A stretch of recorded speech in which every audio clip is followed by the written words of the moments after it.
என்னன்னு சொன்னால் எனக்கு இன்றைக்கு ஒரு பயங்கரமான அன்றைக்கு எல்லா இதுகளையும் பார்த்து கொண்டே இருந்த நான் வீட்டில இருந்து அங்க நடக்கிற அட்டகாசங்கள் எல்லாத்தையும் இலங்கையில நான் கொழுந்துல இருந்து கடைசியா நீங்கள் கவனிச்சீங்களா இது இருந்த கூட்டம் ஹலோ ஆமாம் என்னன்னு சொன்னா டாக்டர் அந்த கடைசியா இவன் கிளிநொச்சியில வச்ச கூட்டம் முடிய ஜேகே வேர்ல்டு யூடியூப் பார்த்தனீங்களா அதுல அந்த பொம்பளை ஏன் இந்த வசனம் சொன்னவ நீங்கள் தங்களை சம்பளத்துக்கு இவையெல்லாம் கூட்டிக்கலாம் தாங்கள் சம்பளத்துக்காக ஆர்ப்பாட்டம் செய்யறேன்னு டிசிசி மீட்டிங்ல சொன்னதாக சொல்றாங்க. இப்படி படு போய் சொன்னதே எனக்கு இங்க இருந்து மனதுல என்ன செய்யணும் அப்படி ஒரு பொம்பளை உழவெல்லாம் ஆர்ப்பாட்டம் செய்யறா கடைசியா அந்த வார்த்தை என்ன அவ சொல்லப்பட வைத்தது அந்த வார்த்தை அதைத்தான் பொறுக்க முடியல டாக்டர். அண்ணா யாழ்ப்பாணத்துல 6 லட்சம் ஜனம் இருக்கு, யாழ்ப்பாணம் கிளிநொச்சியில 6 லட்சம் ஜனம் இருக்கு, அதை விட வெண்ணி தொகுதியில ஜனம் இருக்குது, அதை விட புலம்பெயர்ந்தாக்கள்ல 12 லட்சம் ஜனம் இருக்கு. அதுல ஒரு ஆள் சொல்ற கருத்து நான் கணக்கெடுப்பேன் நினைக்கிறீங்களே? இல்ல இல்ல என்னன்னா இல்ல நீங்க டாக்டர் கணக்கெடுக்க இல்ல அதுல ஒரு முக்கியமான அந்த பொம்பளை அவ அந்த எல்லா இதுவும் செய்யறவ என்ன இதுல இழந்தவ எல்லா மீட்டிங்லயும் அவ தந்த ஜேகே வேர்ல்ட்ல தான் அவர் போட்டார். அதை பார்க்க பெரிய ஒரு இதா இருந்தது.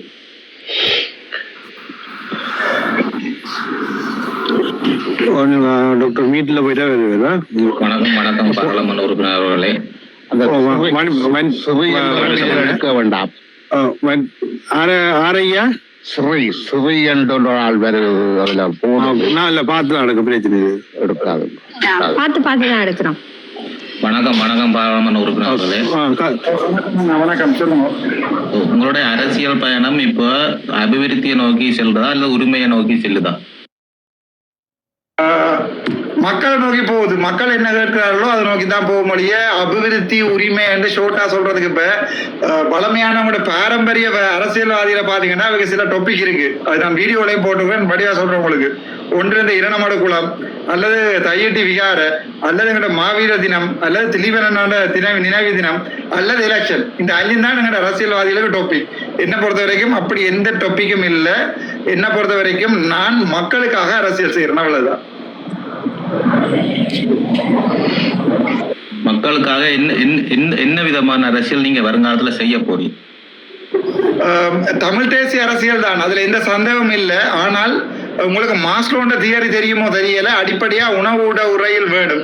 அதுக்கு பிறகு நாங்கள் யாருன்றதுக்குரிய அடையாளம் கொண்ட தெரியணும், எங்களோட செல்ஃப் ரெகக்னிஷன் இருக்கணும், அதுக்கு பிறகு பாதுகாப்பு இருக்கணும். அப்படி அந்த அதுக்கு மேல டாப் லெவல் தான் எங்களோட சுயநிர்ணய உரிமை. அப்ப நாங்கள் சுயநிர்ணய உரிமையை கேட்டுக்கொண்டு உணவு உரையில் இல்லாம எங்களோட சமூகம் தெரியலாது தானே அண்ணன். அது சம்பந்தமா தான் நான் எங்களுடைய அரசியல் போய் கொண்டிருக்கு. நீங்க சொல்ற சரியான கருத்து. இப்ப இந்த அரசியல் கைதிகள் மற்ற அந்த விகார சம்பந்தமானது என்னன்னு சொன்னா இவங்க அதை வச்சு கணக்கு பேர் அரசியல் செய்யறாங்க. அது ஒரு ஆறாத புண்ணாவே இவங்க வச்சிருக்க பாக்குறாங்க. உண்மைதான், அது பிச்சைக்காரனுக்கு தன் புண் வந்து மாறுறத ஒரு நாளுமே விரும்புறேன் ஏன்னு சொன்னா அது ரெண்டும் அவங்க இல்லாம போனா அவங்க அதுக்கு பிறகு அவங்க அந்த அரசியலை கொண்டு போறதுக்குரிய அவர்களுக்குரிய அந்த எதை வச்சு அரசியல் கொண்டு போறன்றது தெரியாம இருக்கு அவங்க அந்த கட்சிக்கு. உங்களுக்கு தெரிஞ்சிருக்குமானா தையடிவியாருன்னு அரசியல் போயிட்டுது, நீங்க அதை செய்யலாது. இப்ப கஜேந்திரமார் போனவங்களும் கஜேந்திரமும் யாழ்ப்பாணத்துல கூற விட்டுட்டு இப்ப கிளிநொச்சியில கூவி இருக்கணும், பாக்கல நீங்க? இல்ல என்னன்னு சொன்னா தையட்டின்றது அவங்க ஒரு குறிப்பிட்ட ஒரு முக்காவாசி திட்டம் வந்ததுக்கு பிறகுதான் தையட்டி யார கட்டுறாங்கன்னே தெரியும். ஏன்னா அது உயர் அடிக்கல் நாட்டைகள்ல தான் டிசிசி மீட்டிங்ல புறவிட்டு வரா, அப்ப அது பொய்யா? இல்ல அது தெரிஞ்சிருக்கும். அந்த இப்ப இருக்கிற மாதிரி அந்த உள்ள போயிடாது இப்ப ஆர்ப்பாட்டம் செய்யலாம். அப்ப உயர் பாதுகாப்புல இருந்தானே. ஆனா அவங்க இடிக்கிறன்னு சொல்றதும் அது நடக்காத காரியம். அவங்க பெரும்பான்மையினத்துல அவங்க இடிக்கிறன்றா சரி வராது. சட்டத்துல மூலம் போனாலும் அது இப்போதைக்கு சாத்தியப்படக்கூடிய இது இல்லை. அதனால ஒரு வீடியோ தெளிவா போட்டு நான் ஸ்ரீதரன் எம்பி, கயேந்திரமார் பொன்னம்பலம், சுகாஸ் எம்பி, செல்வராஜா கயேந்திரன் 5 பேர் மட்டும்தான் போராட்டத்துக்கு போறோம். நான் பாரமான சாமான தூக்குறேன், கடப்பாறை தூக்குவோம் வைப்பவன், மிச்சம் ஆளாளுக்கு ஒரு அளவாங்கல கொடுத்து விடுவோம், சரிதானே? இப்ப 5 பேரும் போய் மட்டும் முடப்பம் என்ன என் வழக்குகள் எங்களுக்கு விளாட்டும். ஏன் வழக்குகள் சனத்துக்கு விழுந்து சனத்துக்கு அடிச்சு சிஐடி போய் சனம் இருக்கிற இடங்கள்ல போய் பிரச்சனை கொடுத்து அவங்க இந்த வெளிநாட்டு பாஸ்போர்ட் எல்லாத்தையும் பிரச்சனைப்படுத்தி அவங்கள 4ஆம் மாடிக்கு கூப்பிட்டு இந்தி மேல கூப்பிட வேண்டும் தானே. சோ நாங்கள் 5 பேருமா சேர்ந்து உடைக்கிறதுக்கு ரெடியான வேணுமோ? இல்ல இந்த பழைய மாதிரி அடிதடி அரசியலை விட்டு போட்டு இனி நாம் ஆக்கபூர்வமான அரசியல் இறங்குவோம். இல்ல கொஞ்சம் மண்டே திங்க் பண்ணாலும் என்ன ஒரு சிங்கள ஜனாதிபதி தமிழ் மக்கள்கிட்ட 4 சீட் எடுத்து வச்சிருக்கோல்றேன் பாராளுமன்ற சொல்ற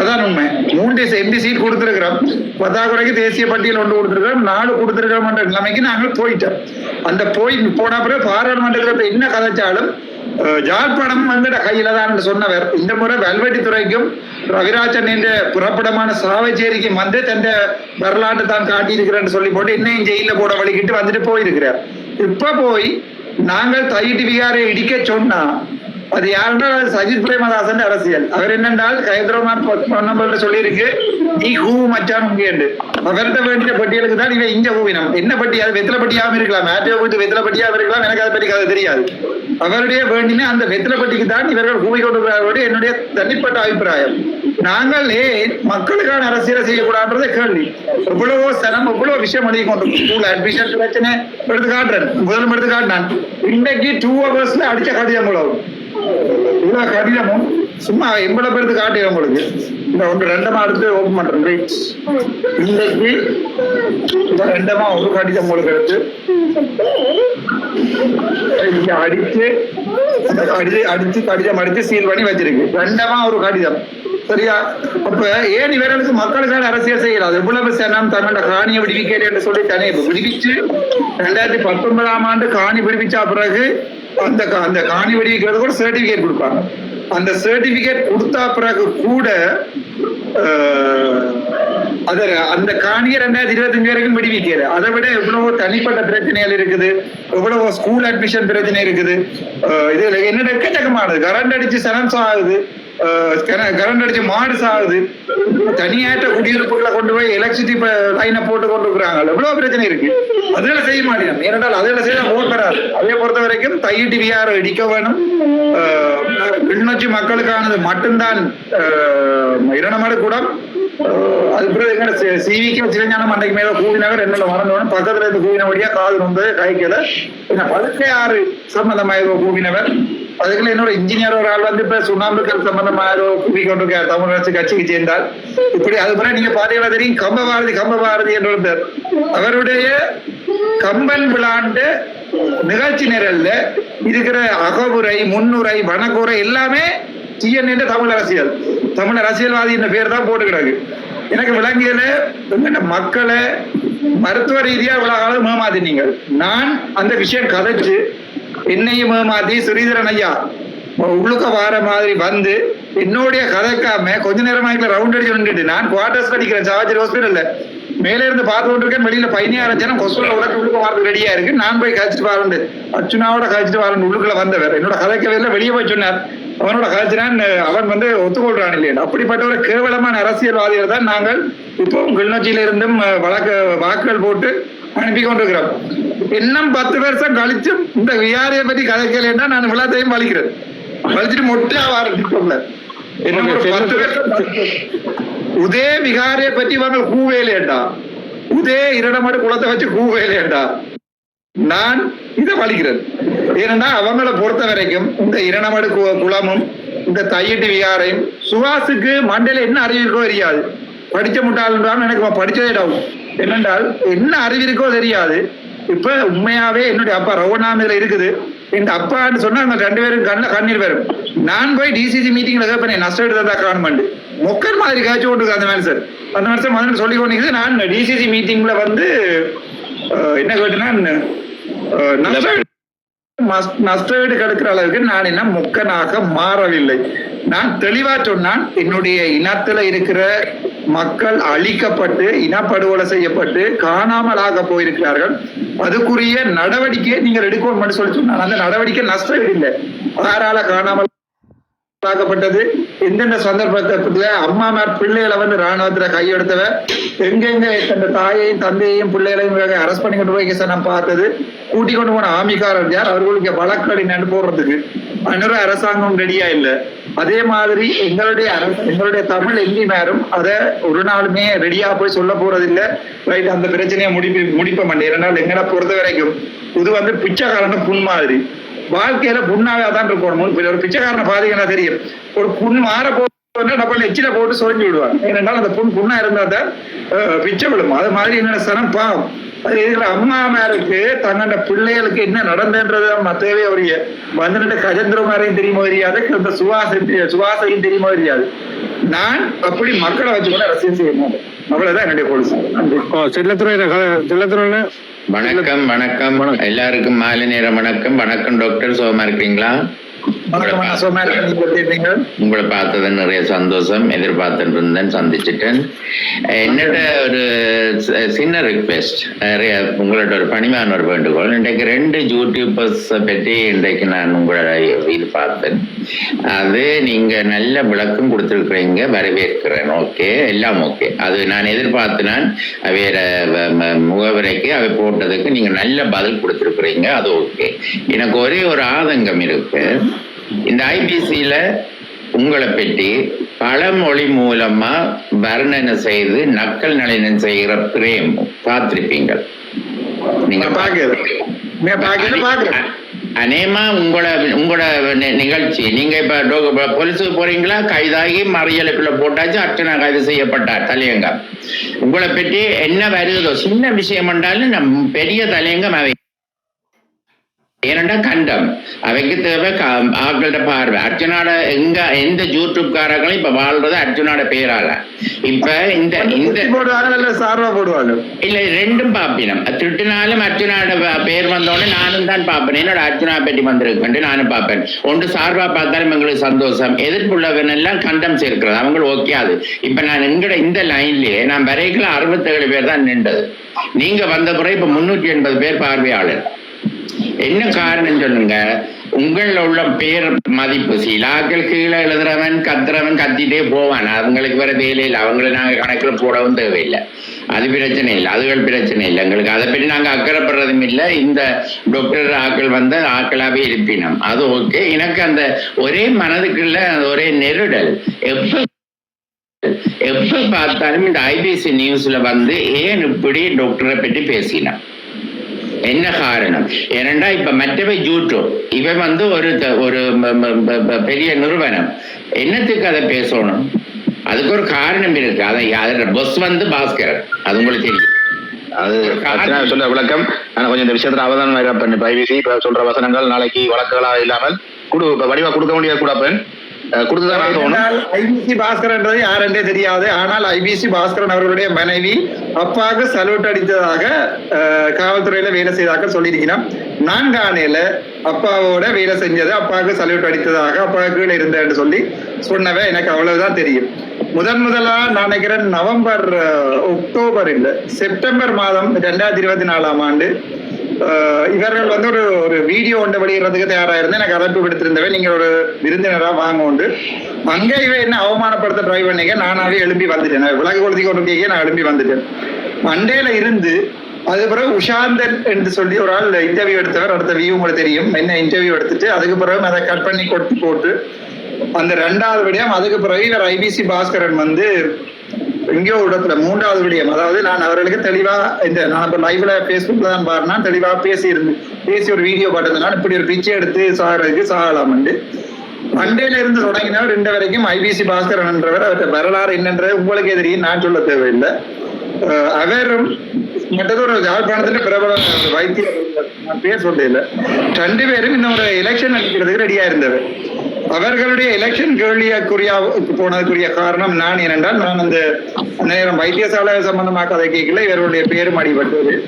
அதுக்கு பிறகு இவர் என் சம்பந்தமான வீடியோ போட்டு இப்ப ஒரு வெளிநாட்டுல இருந்து ஐபிசிக்கு தாங்கள் நெருக்கமானவர் சொல்லி எக்ஸ்கியூஸ் கேட்டு நீங்க சேர்ந்து போங்கன்னு சொல்லி நான் மக்கள் என்றால் நீங்கள் இப்படி ஐபிசி ஊடகத்தை நீங்கள் இப்படி தரம் குறைக்கிறதால அதுல வேலை செய்யற மக்களுடைய வேலை வாய்ப்புகள் இழக்கப்படும் என்று சொன்ன பிறகு நான் அவர்களை தெளிவா சொன்னான், ஓகே நான் அதுக்காக திருப்பி அவரோட சேர்ந்து கதைக்கிறேன். ஆனால் அதே போல இப்ப வந்து என்ன செய்யணும்னு சொன்னாலும் ஏதாவது இப்ப நீங்கள் எந்த யூடியூப் எடுத்து பாருங்க, யாழ்ப்பாணத்துல எந்த மீடியா எடுத்து பாருங்க, என்ன பற்றி இந்த படம் போடல என்றால் வியூஸ் பெறாது. அதான் உண்மை.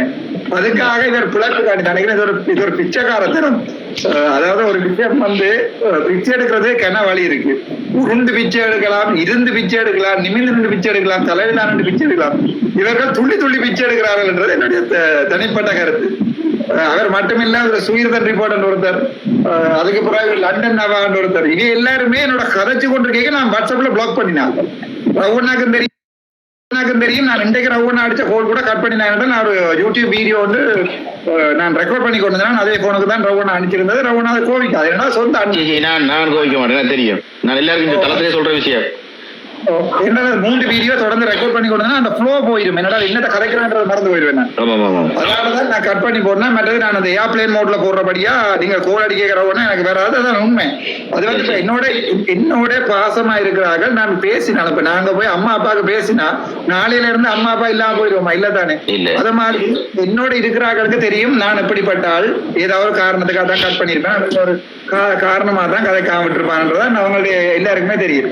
இவர் ஐபிசி பாஸ்கரனை பொறுத்த வரைக்கும் அவர்கள் தங்களுடைய உங்களுக்கு தெரியும் சில வீடியோவுக்கு 593 கொமெண்ட் வந்திருந்தது. அதில் 588 கொமெண்ட் கிடிச்சுதான் தரம் எழுதியிருந்தது. அதுக்கு பிறகு இந்த உண்மையாவே நீங்க பாத்தீங்கன்னா தெரியும், இந்த இல்ல எல்லா கல்லறையும் கொண்டு வீடியோ கொடுக்குற புட்டு கொடுத்து வீடியோ கொடுக்குறான் ஐபிசி பாஸ்கரன் வேலை.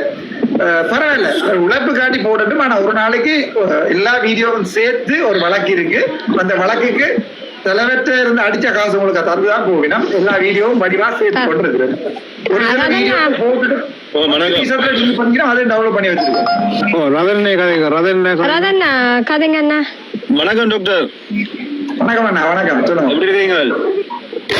நீங்க இருக்கீங்க?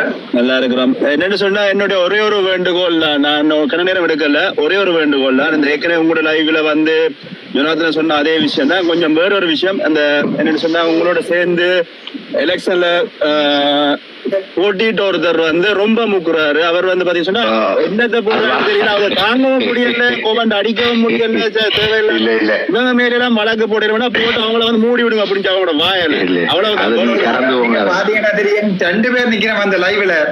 அந்த நடந்ததுல உண்மையாவே அந்த அம்மா மேர் பாவம் அவர்களுக்கு ஒரு வடிவா வீடியோன்னு போட்டுருக்கேன். அந்த அம்மா மேருக்கு என்ன நடக்குன்னு தெரியாது. ஏதோ அரசியல்வாதிகள் வந்து கேட்கிறாங்க. அப்ப விடிய வரப்போது போட நச்சு கொண்டு அந்த தாய்க்குளம் வந்து நிக்குது.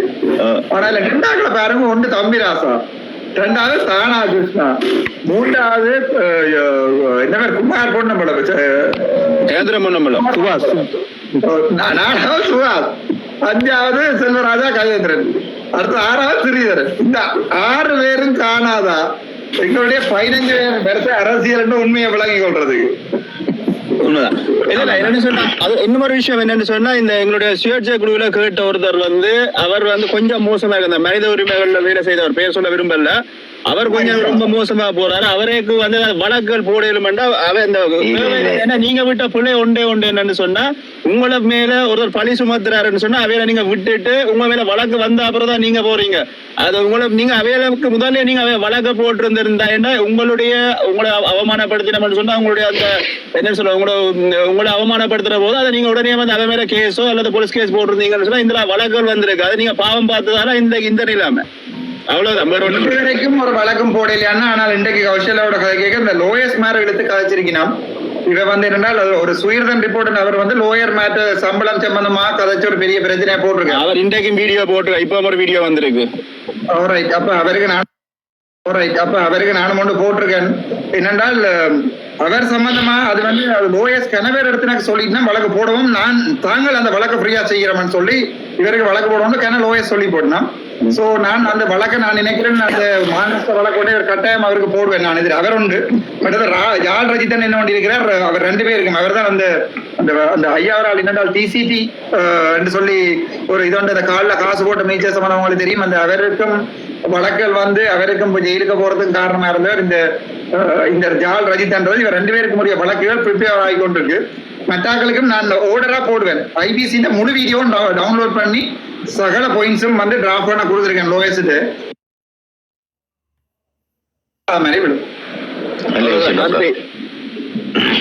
டாக்டர் மேட்ட எனக்கு என்ன ஒரு விண்ணப்பம் உண்டு. நாங்கள் இந்த தளத்துல சொல்லி கொண்டு வரோம், நீங்க தெளிவா பதிஞ்சு கொண்டு வாரீங்கள்.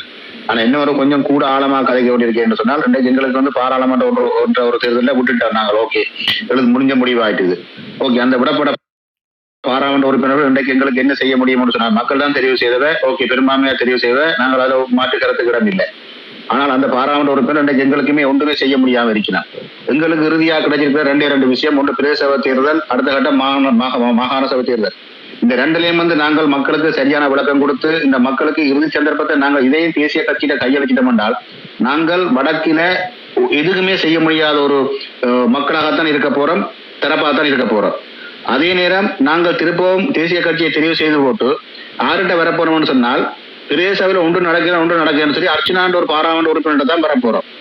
அப்ப இதை வந்து நாங்கள் பிரச்சாரமா எங்களோட மக்கள்கிட்ட கொண்டு போய் சேர்க்க வேண்டிய முழு பொறுப்பும் தார்மீக கடமையும் யூடியூப் ஊடாக அர்ச்சனா நேசிக்கிற அவ்வளவு உள்ளங்களும் இதை மக்கள் மத்தியில கூட கொண்டு நாங்கள் சேர்த்தே ஆக வேண்டும். மக்களுக்கு ஒரு அரசியல் தெளிவை கொடுத்தே ஆக வேணும்.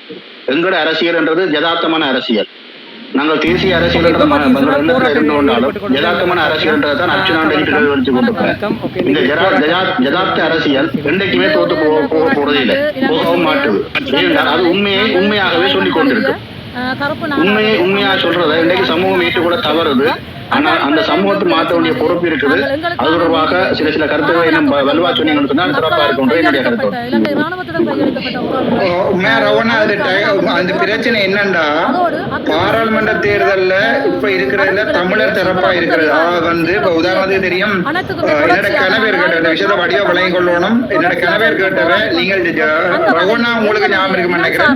என்பிபியோட செய்யறதுக்குரிய சாத்தியக்கூறு இருக்கான்னு சொல்லி கணவர் கேட்டவ. சஜித் பிரேமதாசோட சேரக்கூடிய சாத்தியக்கூறு இருக்கான்னு கேட்டவன். நான் ஏன் சுயேட்சையில ஈடுபட விரும்பினான்டா தேர்தல்ல. இப்ப இந்த லைவுக்கு வாரண்டா கூட நான் அன்பகுமார் சனாய்கிற கட்சி என்றா அவர்கிட்ட கேட்டுட்டு தான் தரலாம். நீங்கள் யாராவது கேட்டால் அதுக்குரிய பதில நான் அவர்கிட்ட கேட்டுட்டு தான் சொல்லலாம். அதுதான் கட்சிக்குள்ள போய் நாங்கள் ஒன்றுமே செய்யலாத ஒரு சொல்றது சிங்களத்துல கும்பரக இன்னும் பம்பே ஓட்டு. அதாவது வந்து நெல் வயலுக்குள்ள இருக்கிற விரலியல் இருக்குதானே, அதனால ஒரு பிரியோசனம் இல்லை. அது ஸ்கேப்ரோன்னு சொல்றாங்க. அந்த மாதிரி நிலைமைக்கு வந்து வாழ்க்கையில எங்களுக்கு போகக்கூடாது தான். நான் ஒரு சுயாதீனமா நான் இன்றைக்கு என்ன கருத்தையும் சொல்லலாம். அந்த விகாரையை இடிக்க கூடாதுன்றது என்னுடைய மனதில் பட்ட ஏனென்றா விகாரையை இடிக்கிறதால நாங்கள் இழக்க போறது கூட தென்பகுதியில வந்து எங்களுக்கு எதிராகவும் எங்களுடைய அரசியல் ஜாப்புகளுடைய திருத்தங்கள்ல எங்களுக்கு எதிராகவும் ஒரு சின்ன ஒரு தீப்பொறி காணும். இந்த விகாரையை இடிக்க சொல்லி கேட்கிற கயந்திரமா பொன்னம்பலம் என்ன எதிர்பார்க்கிறாருன்னா உண்மை என்னண்டா இதோட அனுர அரசாங்கம் தலையிலா போகும். திருப்பியும் ஒரு 2 வருஷத்துல கோத்தபாய ராஜபக்ச தினத்தின மாதிரி அனுரகுமார் நாயக்க வந்து விகாரையை இடிக்க விட்டுட்டாரு. அனுரகுமார் நாயக்க திலத்தி போட்டு திருப்பியும் ஒரு சஜித் பிரேமதாசன் கட்சியில கொண்டு வரலாம் என்று அப்படி ஒரு குறுகிய அரசியல் நினைப்பாங்க. தமிழர் வந்து தமிழருக்குரிய தேவை இருக்கா, எங்களுடைய மக்கள் என்ன கேட்கிறார்கள், அன்றாட வாழ்க்கை என்ன பிரச்சனை, ஸ்கூல் எல்லாம் ஒழுங்கா இயங்குதா, வைத்தியசாலைகள் உள்ள அது சம்பந்தமான எந்த நாலேஜும் இல்லை. இந்த கவலை என்றால் டிசிசி மீட்டிங்ல கயந்திரகுமார் பொன்னம்பலமும் ஸ்ரீதரனும் சாவச்சேரி ஹாஸ்பிட்டலை பற்றி கூவினார். கூவேக 4 பேர்ட்ட கேட்டு போட்டு கூவோடும் என்னத்தை கூவுற விட்டு கூவி போட்டு என்ன திருப்பி கூவி போட்டு என்ன திருப்பி பார்க்க கூடாது, கூவிட சரியோடு. அதே போலதான் நான் கதைக்க வேண்டி வந்தது என்னென்றால் இப்ப வந்து தங்களுடைய டொப்பிக்ல நின்றோம் மிராமணத்தோடையும் அந்த என்ன ஐடி விஆரோட நின்றாரு வைத்தியசால சம்பந்தமான விஷயங்கள் என்ற அடிப்படையிலையும் எனக்கு ஆசை இவர்கள் வந்து வைத்தியசாலை சம்பந்தமா கதைக்கோணும். ஆனால் இந்த கதைக்கிற என்னென்றால் வைத்தியசாலையில இருக்கிற புலவர் வைத்தியர்களுக்கு சப்போர்ட்டா தான் கதைக்கிறேன். எனவே அதை பற்றி நான் கதைக்க தேவையில்லை. நாங்கள் அடுத்தது எங்க உள்ளூராட்சி சபை தேர்தல்ல நாங்கள் எங்கள்ட வாய்ஸை இழப்ப மாட்டோம். தெளிவா சொல்றேன். இப்ப அனுரகுமார் சாநாயகருக்கு நான் ஒரு பெரிய தலைவலி. அவனை பிடிச்சு டிரைவ் பண்ண போட்டு பார்த்தவே சரி வரையில விட்ட உடனே அவரும் எதிர்பார்த்தவர் நான் வந்து டிசிசி மீட்டிங்ல ஏதாவது ஒரு டாபிக்ல தன்னோட முரண்பட்டு கதைப்பேன். சோ ஜனாதிபதிக்கு இருக்கிற அந்த என்ன சொல்றது என்ன சொல்றது ஃபைனல் அவருடைய சிரத்தை என்ன சொல்றது எனக்கு அவருடைய ஆளுமை இல்லை ஆட்சிக்குள்ள அதாவது அவருடைய என்ன சொல்ற அவருடைய தனித்துவத்தை ஜனாதிபதியை நோக்கி கேள்வி கேட்கலாத என்ற அடிப்படையில ராமநாதன் அர்ச்சுனா வெளியேற்றலாமன்ற ஒரு நம்பிக்கை ஒன்று எங்கட கணவர் கெடிங்க டைப் பண்ணி போட்டு பார்த்து கொண்டு வந்தவர். அவையாரின் கதைக்க தெரியாதவன் இல்ல நான். எனக்கு தெரியும் அங்க என்ன எப்போது எப்படி கதைக்க நிறைவேற்ற அதிகாரம் அவற்றை நிறைவேற்ற அதிகாரத்துல டிசிசி மீட்டிங்ல எளிமையர் நீர் பங்கு பற்றியலான்னு ஒரு வசனம் சொன்னா கூட வாழ்க்கையில டிசிசி மீட்டிங்ல நான் பங்கு பற்றியலாம். பட் அது அவருக்கு பாதுகாப்பா முடிஞ்சிருக்கும். அது வேற பிரச்சனை. அவையும் கெஞ்சி கேட்டவே வேண்டாம் என்று நானும் பார்த்து நான் ஒரு ஜனாதிபதியே தமிழ் மக்களுக்கு முன்னால அவமதிச்சுட்டேன்னா எங்கண்ட தமிழ் ஹெடிங் எல்லாம் என்னென்ன போடுமாட்டா ஜனாதிபதியை அவமதித்தாரு. இப்ப ஜனாதிபதியிட்ட பக்கம் ஓடி போயிருந்து கூவாங்க. அதான் எங்கிட்ட தமிழாக்கள் இவங்க எப்ப எங்க இருந்து எந்த பக்கம் திரும்பி கூவாங்கன்னு ஒருத்தருக்குமே தெரியாது. அதனால நான் தெளிவா இருந்தேன். என்னென்றால் பண்றேன் டிசிசி மீட்டிங்ல மக்களோட பிரச்சனை கதைக்கிறது ஜனாதிபதி என்னுடைய ஜனாதிபதி தான். இலங்கையில வாழ்ற எல்லாருமே ஜனாதிபதி என்று விரும்பியோ விரும்பாமலோ ஏற்றுக்கொண்டுதான் ஆகணும். அவருக்கு செய்யற சரியான பிள்ளையான விடயங்களை நாங்கள் பாராளுமன்றத்துல கதைக்கிறது வேற. இப்படியான டிசிசி மீட்டிங்ல கதைச்சு நாங்கள் எங்களுடைய வழக்குகளையும் பிரச்சனையும் வேண்டி கொள்றது முட்டாள்தனம். நான் தெளிவா கதைக்கிறேன். ஆனா அவரை பொறுத்த வரைக்கும் ஒரு நம்பிக்கை இருக்கு. வடக்குல வந்து இப்ப நாங்க பாராளுமன்றத்துல நடக்கிற சில விவாதங்கள் சிங்களத்துல இருக்கிறபடியா பொதுமக்களுக்கு விளங்குறேன். அதுல அவர் சொல்லியிருக்கிறார் என்னென்றால் ஒரு தடவை நலிந்த ஜேதிசம் மற்றும் விமல் ரத்நாயக சொல்லியிருந்தா வடக்கும் எங்கண்ட கைதான் இருக்குன்னு ஒரு பெரிய இருமா போட சொல்லியிருக்கு. அது தவிர மொத்தம் 17 பாராளுமன்ற உறுப்பினர்கள்ல 10 பேர் என்பிபி, மிச்சம் 7 பேர் தான் தமிழ் சொல்லியிருக்கிறார். அப்ப நாங்கள் இப்ப அவர்கள் வந்து இப்ப வேறொரு நாடு கேட்டுச்சண்டா, இந்தியா கேட்டுச்சண்டா, ஏன் நீங்க தமிழர்களுக்கு சுயநிர்ணய உரிமையை கொடுக்கலண்டா அவங்க தெளிவா சொல்லுவாங்க. எங்கள்ட கட்சியில தான் கூட தமிழ் எம்பி மேல இருக்கணும். அதைத்தான் நாங்க யாழ்ப்பாணம் கொடுத்துருக்கோம். அப்ப உள்ளூராட்சி சபையில் போயிட்டு தான்டா அவர்கள் விரும்பினா மட்டும்தான் யாழ்ப்பாணத்தை நாங்கள் கட்டியெடுப்போம். அவன் சொன்னான் இந்த ரோட்டை போடுங்கொண்டா போடப்படும், இந்த ரோட் போட வேண்டாமண்டா போடப்படும் மாட்டது. அதே நேரம் அந்த நேரமும் இந்த ரோட் போடலை என்று சொல்லி பாராளுமன்ற கதையும் கூட திருப்பியும் இப்படி 4 கடிதம் எனக்கு வரும். திருப்பியும் இதே மாதிரி 4 கடிதம் வரும். அதைத்தான் நான் சொல்றேன். நீங்க எனக்கு போடணும் மட்டும் இல்லை, எந்த தமிழ் மக்களும் அர்ச்சனாவுக்கு வாக்கிடணும், அர்ச்சனாவோட நிக்கிறார்களுக்கு வாக்கிடணும் எந்த தேவையும் இல்லை. யார் ஒருவன் தமிழ் மக்களோட கடைசி வரைக்கும் நின்று போராடுவான்னு நீங்க நினைக்கிறீங்களோ அவர்களுடைய கட்சி. நீங்க சிவிகே என்ன பேர் அவருக்கு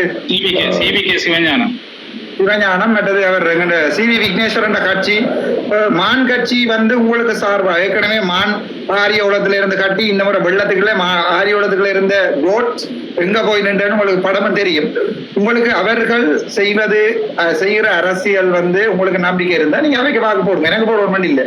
இல்ல குதிரை கஜேந்திரன் தான் செய்ய உங்களுக்கு யாழ்ப்பாணத்தை கட்டி எழுப்பாருன்னா நீங்க போய் பாருங்க பண்ண கிடக்கிற விதத்தை, பண்ண கிடக்கிற குப்பைய, அதே நேரம் எங்கண்ட செம்மணி கிடக்கிற குப்பைய, அதோட எங்கட வைத்தியசாலை கழிவுகள் கொண்டு அங்க எங்க என்றால் தட்டாறு சந்திக்கு அங்காளி இருக்கிற சூழலையில இப்பவும் என்ன கோல் வந்து கொண்டிருக்கு, வீடியோ கோல் எடுத்து அனுப்பி கொண்டிருக்காங்க.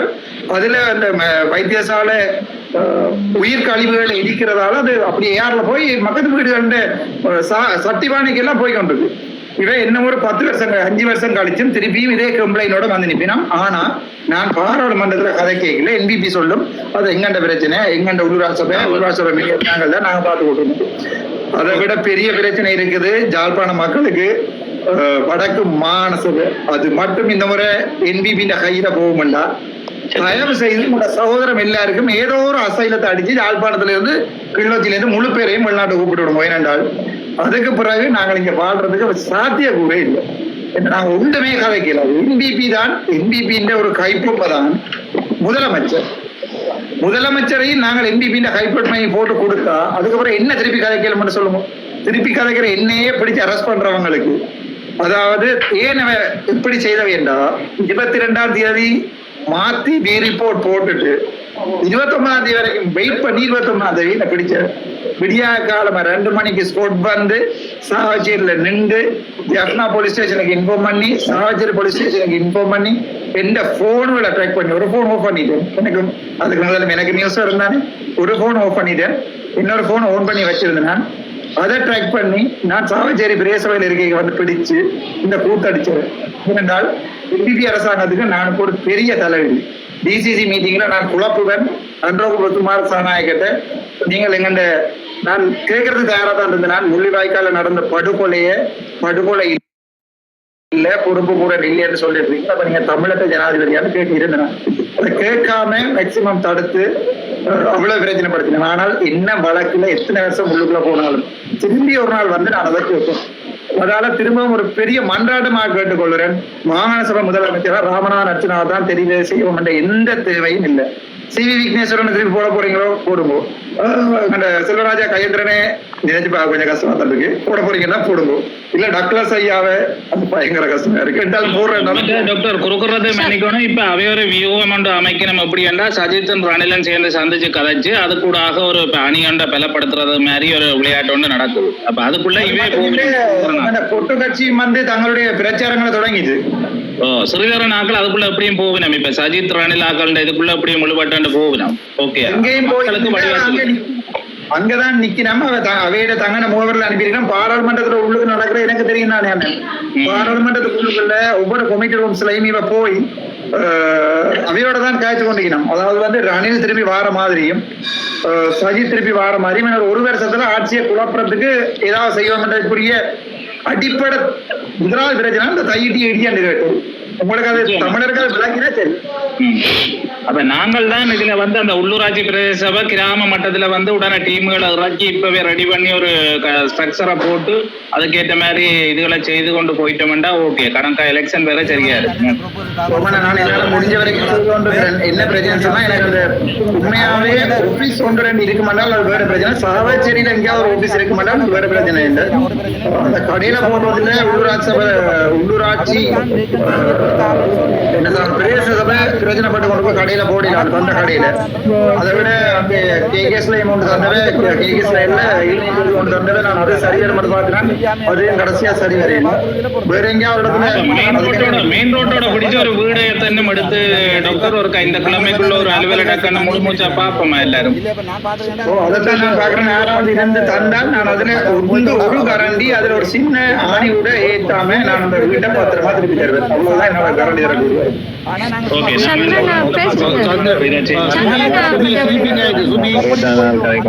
எப்படி சுகமா இருக்கிறீங்களோ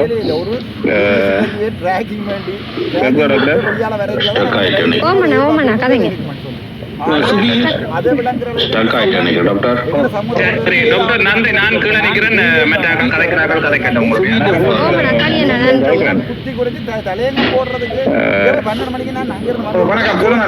என்னன்னா நீங்க அந்த கீழே நிறைய பேர் விமர்சனங்கள் வைக்கணும்னு சொன்னா நாங்க முன்னேறி போய் கொண்டிருக்கிறோம் அர்த்தம். அதாவது விமர்சனங்களையும் ஒரு படிக்கல்லா எடுத்துக்கொண்டு மேல போய் கொண்டிருந்தோம். மற்ற என்னன்னா எங்கட கையில ஒரு பெரிய ஒரு ஆயுதம் இருக்கு. என்னன்னு சொல்றது மெடிக்கல் கம்பைன். நீங்க முதல்ல ஒரு முடிவொண்டு எடுத்துறீங்க. இப்ப என்னன்னா இந்த கிராமப்புறத்துல இருக்கிறார்கள் எல்லாருமே இந்த யூடியூப் டிக்டாக் இதுல ஒன்றும் பார்க்க மாட்டாங்க. இப்ப எங்களுக்கு தேவை கிராமப்புறத்துல இருக்கிற கஷ்டப்பட்ட மக்கள் நாங்கள் ரீச் ஆகணும்னு சொன்னா உங்களோட கையில இருக்கிற இந்த மெடிக்கல் கம்பைன் என்ற ஆயுதத்தை கையில் எடுத்து எல்லா இடமும் நீங்க உங்களோட டைம்லாடி டாக்டர் ஒரு டீம் ஒன்றை வச்சு அவங்களை அனுப்புங்க. நீங்க ஹெல்ப் பண்ணுங்க செய்றீங்கன்னு சொன்னா நாங்கள் நினைக்கிறோம் எல்லாத்தையும் முன்னுக்கு கொண்டு போகலாம்ட்டு இந்த ஐடியா. நான் ரகுராமனையும் கதைக்கணும்னு நினைச்சேன். நேர உங்களோட நம்பர் கிடைக்கல அடிக்கிறதுக்கு. அதனால இதை சொல்றேன்னு ஒரு ஐடியாவா எடுத்தீங்கன்னா நல்லா நல்ல விஷயம். நான் சம்பந்தமா டிசைட் பண்றேன். ஏனென்றால் ஏற்கனவே நான் கிளிநொச்சியில சிவநகருக்கு வரேன்னு சொல்லிக்கணும் ஒரு நாள். மற்ற இடங்களுக்கும் நான் ஒவ்வொரு நாள் போறதுக்கும் ட்ரை பண்றேன். போய் நான் அதை ஃப்ரீயா தான் செய்வேன். நான் யார்டையும் எந்த சாதகமும் வேண்ட போறதும் இல்லை. நான் ஃப்ரீயா செய்வேன். தேங்க்யூ. உங்களோட அட்வைஸுக்கு நன்றி. நான் செய்யறேன். கரெக்ட். ஓகே டாக்டர் நன்றி. அண்ணா எனக்கு ஒரு கேள்வி அண்ணா உங்கள்கிட்ட. அண்ணா எங்கிட்ட தமிழ்நாடு ஆளாலையுமே ஒரு கிங் மேக்கர் மாதிரி இப்போ சம்திங் முஸ்லீம் அரசியல்வாதியை பார்த்துருக்கீங்க தானே அண்ணா? அவங்களோட பவர் அவங்களோட ஆளுமை கைண்ட் ஆஃப் அவங்களுக்கு தேவையானதை அவங்க எடுத்துட்டு போயிட்டே இருப்பாங்களே என்ன. அது மாதிரி எங்களால முடியாதா அண்ணா? எங்களை அந்த அப்படி ஒரு அரசியல் செய்ய முடியாதா அண்ணா? இதுல சில முஸ்லிம்ஸ் இதை பார்த்து கொண்டு நினைக்கிறேன். முஸ்லிம் அரசியல்வாதிகள் முஸ்லிம்களுடைய இனம் பயங்கர வாக்குறுதி எல்லாம் படியால பெறும். அது முடியும் தான் செய்து கொண்டிருக்கணும். உங்களுக்கு அது வடிவாக தெரியும். மதங்களை வந்து அவர்கள் மதிக்கிறார்கள். நாங்கள் எங்களோட மதங்களை மதிக்கிறீர்கள். எங்களோட மத தலைவர்களை நாங்கள் மதிக்கிறீர்கள். எங்களோட மத தலைவர்கள் தாங்கள் ஒரு அரசியல் கருத்துல சொல்லிக் கொண்டு தங்களுக்கு விரும்பின நேரம்.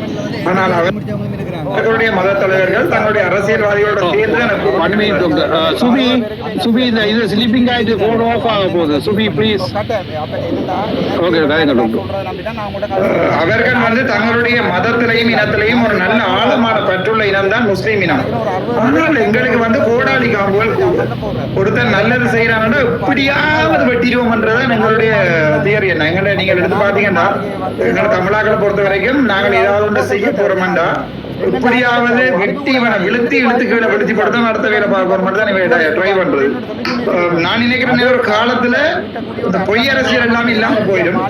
மிங்கிறது தக்கன படைக்கும் மட்டும் சொல்லி டாவின்சி இந்த கோட்பாடு ஒன்று இருக்கு. மிங்கிறது நல்ல அரசியல்.